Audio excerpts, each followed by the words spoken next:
নমস্কার, আজকে আমি বানাচ্ছি সর্ষে পোস্ত দিয়ে ছিমের চচ্চড়ি। তার জন্য কী কী উপকরণ লাগবে, এই যে ছিম দুটো ফালি করে কেটে রেখেছি, আর এই লম্বা করে আলু কেটে রেখেছি, আর এর মধ্যে সর্ষে পোস্ত কাঁচা লঙ্কা দিয়ে বাটা।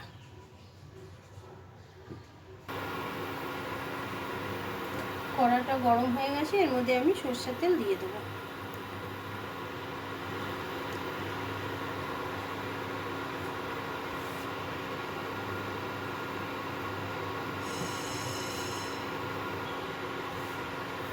তেলের মধ্যে আমি কালো জিরে দিয়ে দেবো।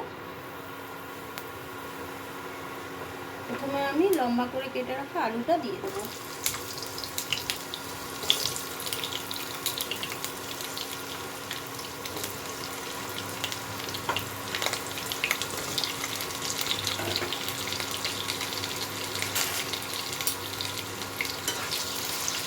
আলুটা একটু হালকা করে ভেজে নেব।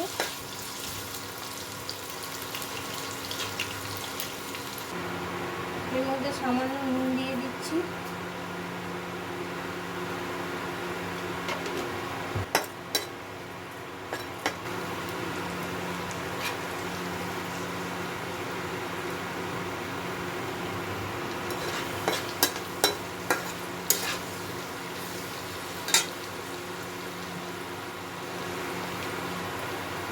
এর মধ্যে সামান্য হলুদও দিয়ে দেবো।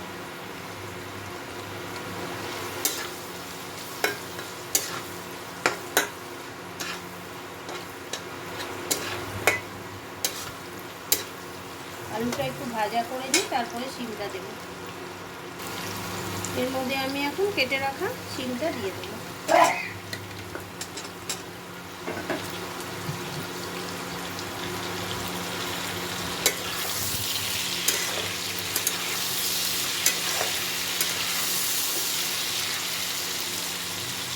শিমটাও হালকা করে ভেজে নেব। আলু আর শিমটা ভাজা হয়ে গেছে, এর মধ্যে আমি সর্ষে পোস্ত কাঁচা লঙ্কা দিয়ে যে বেটে রেখেছিলাম ওটা দিয়ে দিচ্ছি।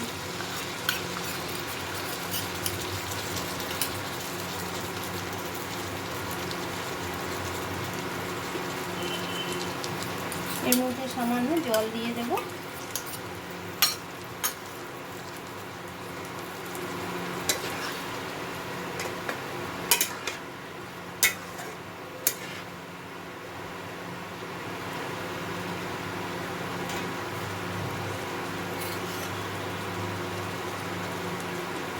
আরও অল্প জল দিয়ে দিলাম, সেদ্ধ হবে তো সবজিগুলো।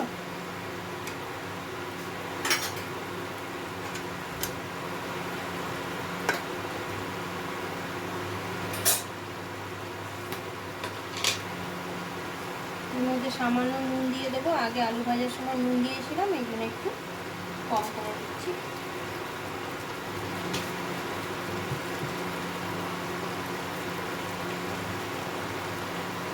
আর অল্প একটু হলুদ দিয়ে দেবো।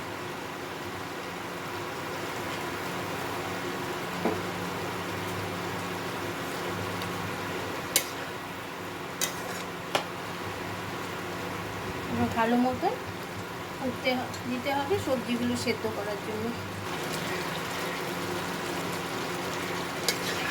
সবজিগুলো সব সেদ্ধ হয়ে গেছে, ঝোলটা আরেকটু শুকিয়ে গেলে ব্যাস আমি সার্ভ করে দেবো।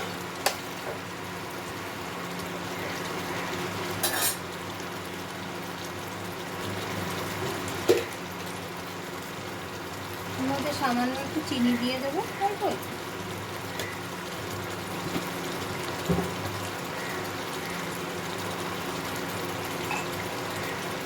নামানোর আগে একটু সরষের তেল দিয়ে দেবো।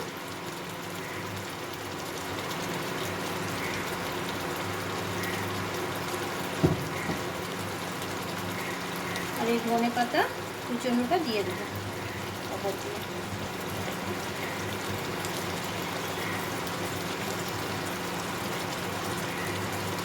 আর এই দুটো কাঁচা লঙ্কা দিয়ে দেবো।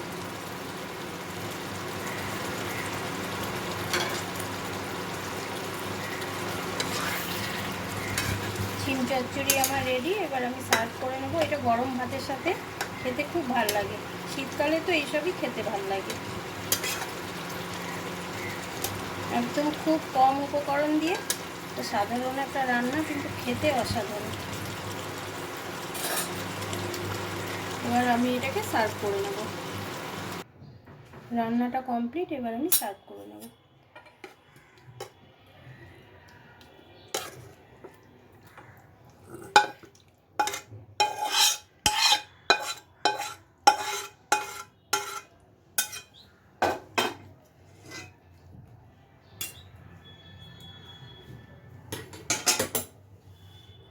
শিম চচ্চড়ি কমপ্লিট। যদি ভালো লাগে তো একটা লাইক করে দেবেন।